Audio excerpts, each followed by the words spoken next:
Hello, and welcome to a general introduction to the play Angels in America. There are going to be two videos that I'm going to make for Angels in America. I'm just going to go ahead and own there are going to be two because I know I'm going to ramble quite a bit in this video, and then in the second one I'll apply the critical theories to the play. But this one is just going to serve as an introduction to the play for you, and a little bit of discussion about the structure of the play, because that's an important thing that we cover in this class.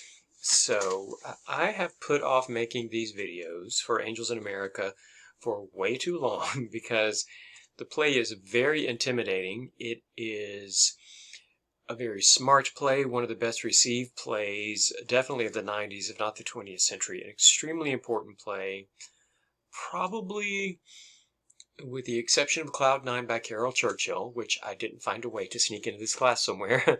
It is probably my favorite play just because I think what it says is so ingenious and the way it says it is so ingenious. And what more could you ask from a playwright is to say something important, to say it in ingenious ways. So the title of Angels in America is really important, and we'll talk about that when we look at Ball's analysis, because you remember he talks about how important the title of the play is.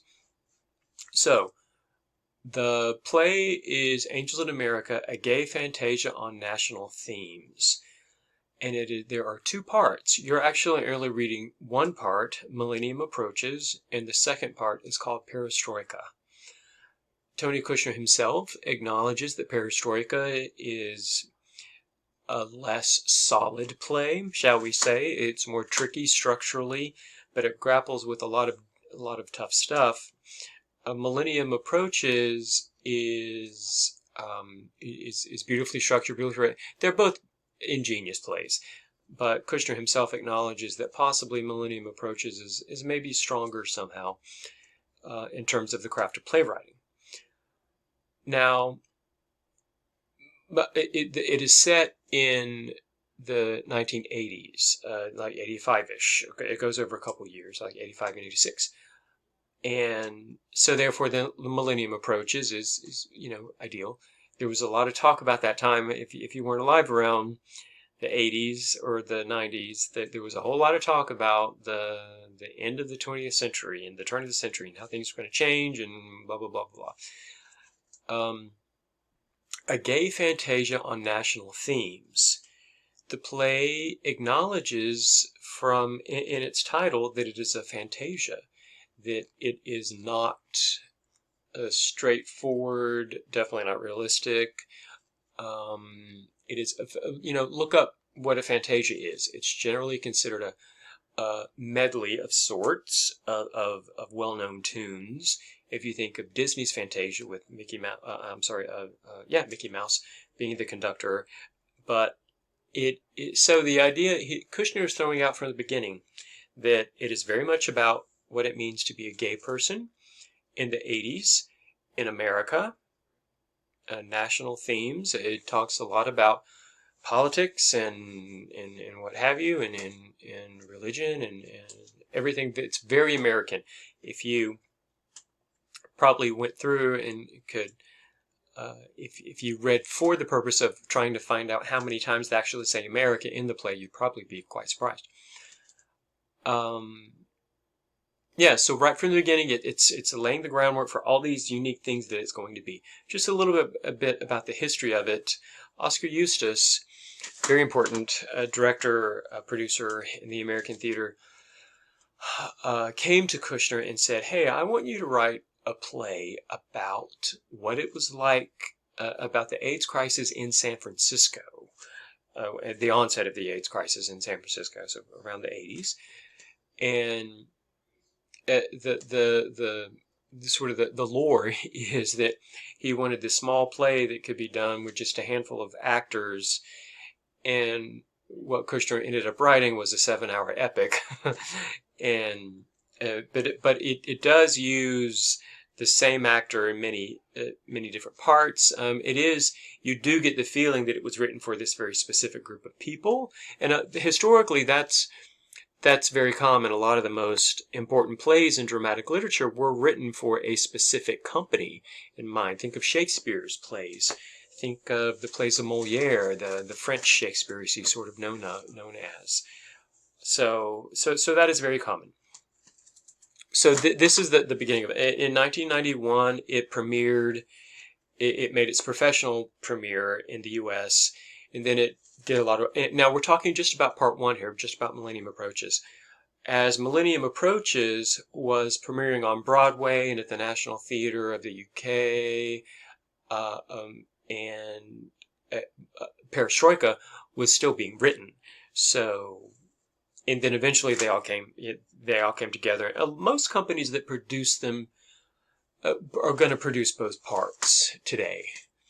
There was a very recent production by one of the hotshot directors working today named Ivo van Hove. He is, I should know this, what country is he from? He is a Belgian. He's a very well-known Belgian sort of almost advisor. He really does innovative things with plays. He's done innovative stagings of works by Tennessee Williams, and he staged a recent production of it. It's one of the previews that you'll see.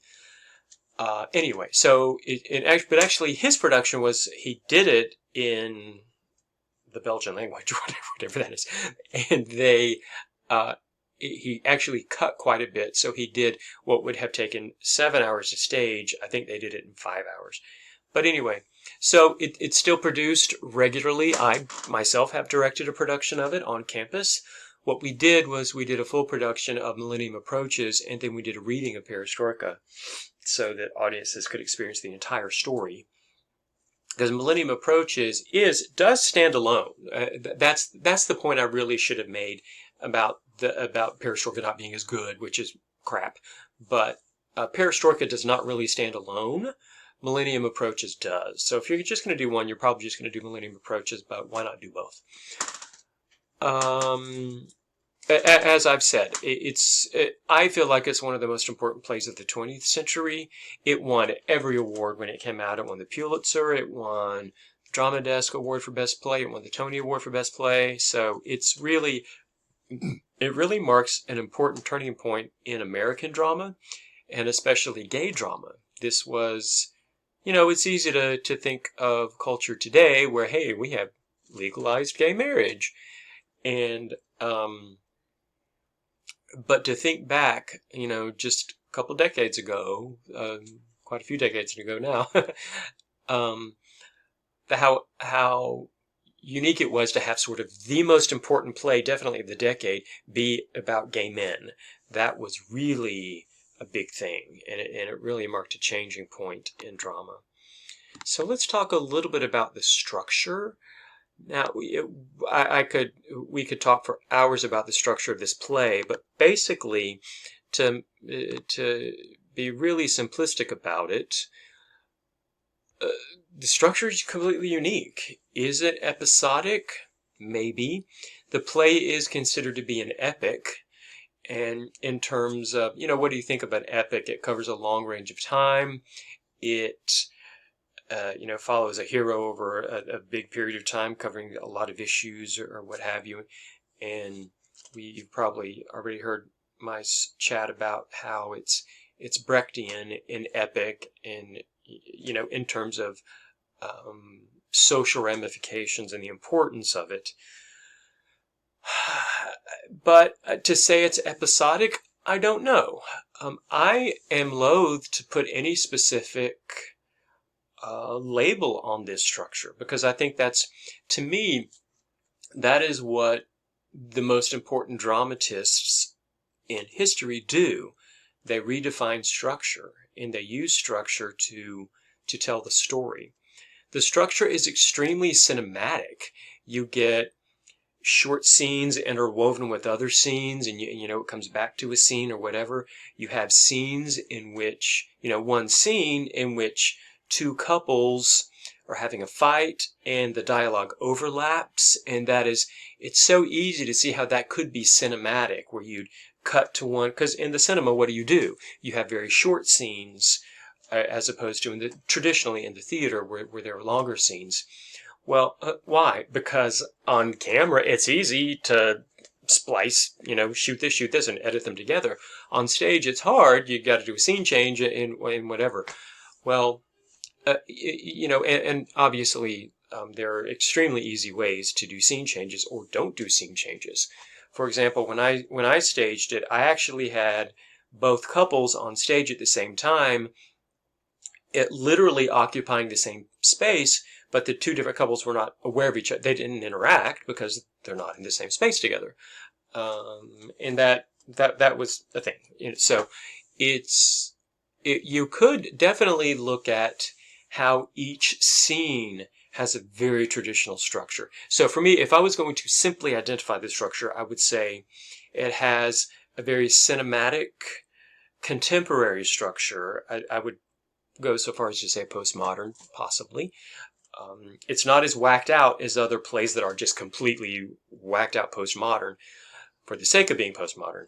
But I would say that it does have an episodic feel, because there are times you might wonder who's the main character, because you're looking at intensely at these lives of these two different couples and one individual, Roy Cohn. And so that gives it an episodic feel, because, oh, here's this moment in Joe and Harper's life. Oh, here's this moment in Pryor and Lewis's life.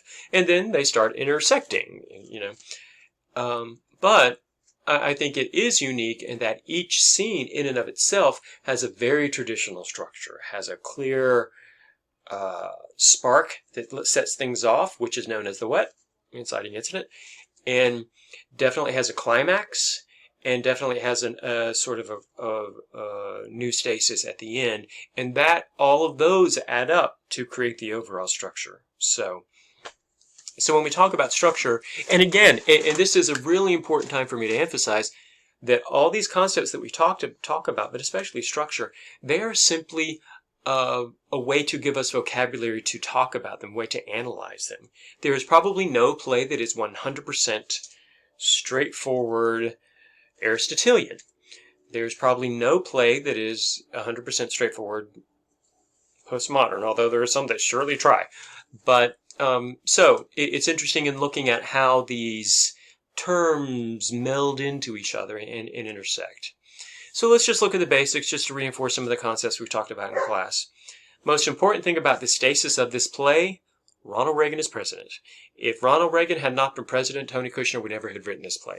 If Ronald Reagan had not ignored the AIDS crisis for the majority of his administration, then this play would not exist.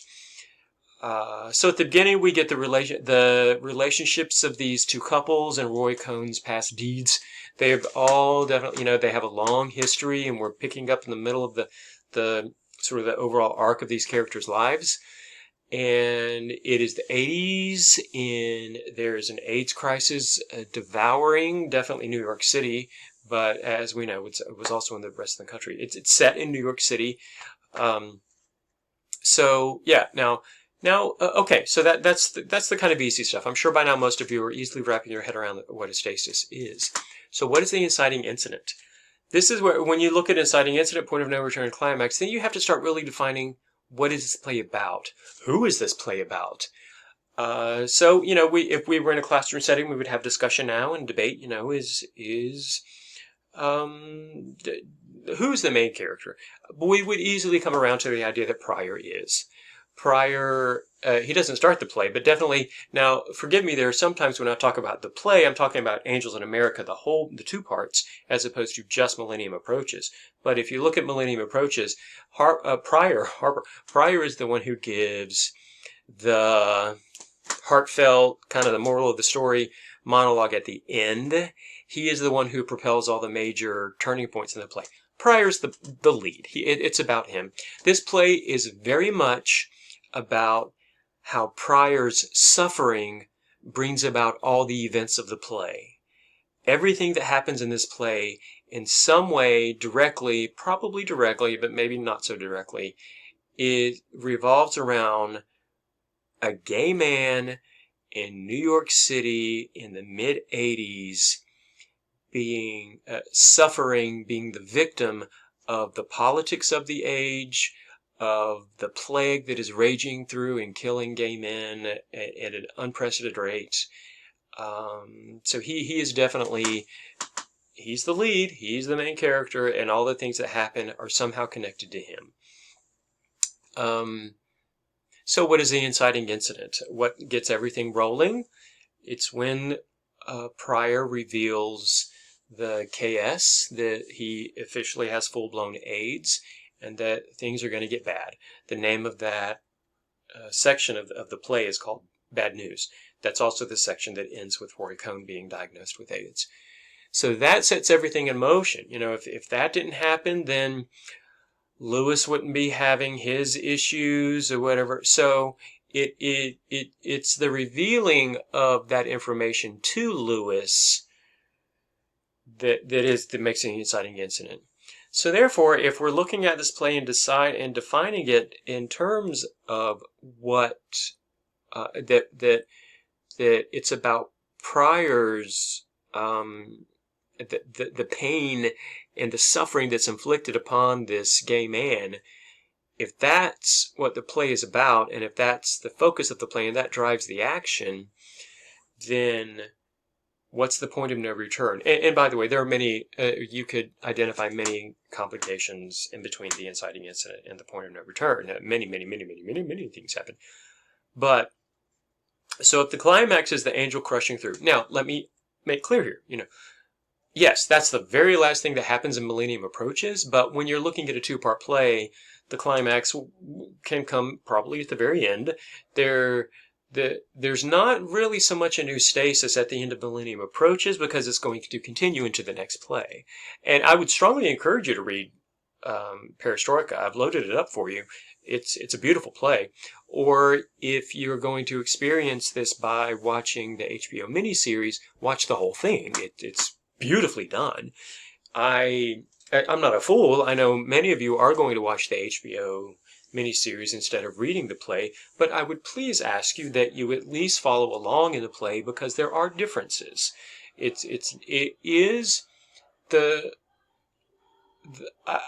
I hesitate to ever recommend that you watch a movie instead of reading a play, because when they turn it into a movie, they often cut half the language and do that stuff. There are scenes that are cut from the play that don't make it into the HBO miniseries, and there are a lot of things that, you know, and they add a lot of transition shots and all that kind of stuff. It's very long, it's, you know, but however, just look, what's the next, if you're not watching language by language, just look at the scenes, you know, what's next. There's a really wonderful scene in which Mother Pitt, Hannah, is selling her home, and she's talking to a real estate agent that tells us a lot about Hannah, about Hannah, that we don't get in the movie. So and hence, since the structure is so cinematic, it easily translates to electronic media, to film and television. So therefore, the angel crashing through, that's the climax of Millennium Approaches. So, if the reason that the angel is visiting Pryor, if the reason that the angel has selected Pryor to be the prophet, to convince him to tell the world to stop moving so that God will come back, the reason she has chosen him is because of his suffering, because he has the plague, because he is abandoned. Abandonment is a major theme in the play. Therefore, the point of no return, and the easiest way to find the point of no return is, what is the event that happens right before the climax? Well, Joe and Lewis hook up for the first time, that they meet in the park and go off together to enjoy each other's company. Well, that's what happens right before. Pryor's betrayal, Lewis's betrayal of Pryor is not complete until he hooks up with Joe. Yes, it simply deserting your lover of 4+ years when they're at death's door is a horrendous thing to do, but it really completes the betrayal when he hooks up with Joe, especially considering that we know Joe was a rabid Republican and stands for everything that both Lewis and Pryor would not stand for, that do not, disagree with politically, socially, morally. So that's just a look at the basics of the structure. As we look at David Ball's analysis, I'm not going to list all the events, but and I'm not going to really talk too much about the idea of going backwards, which is, I probably should, because that's sort of the big point of David Ball's analysis. But if you think about the way that the events that happen, the succession that they happen in, with Lewis's continuing betrayal of Pryor, it's really interesting to look at those backwards. So just for one example, Lewis hooks up with Joe. What happened right before that is probably something along the lines of, even if you just think of Lewis leaving Pryor in the hospital. Let's back up just a little bit. So right after Lewis leaves Pryor, deserts him in the hospital, he goes to the park and attempts to have anonymous sex with another man. Okay, that led to the other. If you just think of, the anonymous sex, we know so much more about that somewhat comical, somewhat, sort of racy thing that you don't see happening on stage all the time. It was really kind of inventive trying to stage that in a way that wouldn't offend people. Not that I really cared, but because it's in the play, it's part of the play. We're all adults here. If you think about just the idea of Lewis, Mr. Guilty Lewis, wanting to sort of be abused and taken advantage of in the park, if you think of that looking backwards, it's a response to his deserting Pryor. It says so much more than just thinking, what's Lewis going to do now after he betrays Pryor? Could be 100 different things. He could go pack. He could come back and beg for forgiveness, whatever. So that informs the play a lot. I know that was sort of rambling and confusing. Title. We talked about the title a little bit. I do want to mention, because remember, Ball talks about, just about anybody will point out the importance of the title, but I'm just packing it in here because it's something that Ball covered. This is a work of art that by Paul Klee, Angelus Novellis. I should know the title is, but it is supposedly it is. Kushner has acknowledged that this is a work of art that inspired the play in many ways, that inspired the title definitely. Yeah, maybe it doesn't look like an angel. Maybe it's not real pretty. It is a bit odd. I read a lot about this first, and then I actually didn't come around to looking up what it actually looked like until I directed the play, and I was like, really? That? Anyway, the point sort of being that, and it's hard to see in a video, and it's hard to see on this on your computer, but there's a whole lot of detritus behind the angel. This work of art has been analyzed by Walter Benjamin. He's a Marxist critic, in terms of the progress of mankind, particularly of capitalism, and all of the detritus and the sort of all the crap that it leaves behind you. And in order to progress, you have to create a big fat mess. And so that's kind of an interesting thing to think about. Again, we could talk about the themes and metaphors in this play for years, but so that's where one of the inspirations of Angels in America. And then there's the idea of Mormonism being the only purely American religion, the Angel Moroni, and there's frequently, I think Roy Cohn, who's someone who says there are no angels in America. So that it's a lot. It's an intriguing title that evokes a lot of thought. Family relationships, Ball says always look at that. Well, yeah, the Sure, their family relationships all over the place. The unique factor, for me, the unique factor again is Reagan's response to the AIDS epidemic.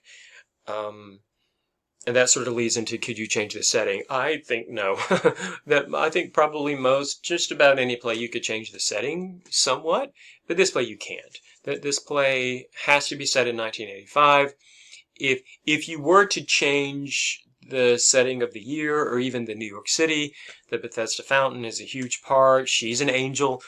Then you would just be rewriting the play. You might follow the same storyline or the same characters or what have you, but it would not be the same play. It would be an ode to Angels in America, or it would be a Fantasia on a Fantasia, but you can't change the setting of this play. I'm sorry. There are just some hard facts. So that's just a general introduction to the play. Again, so I'm just going to sort of cut myself off here. If I don't, I'm going to ramble forever. But I think it's an extremely important play. I hope you enjoy reading it, and I'll see you later.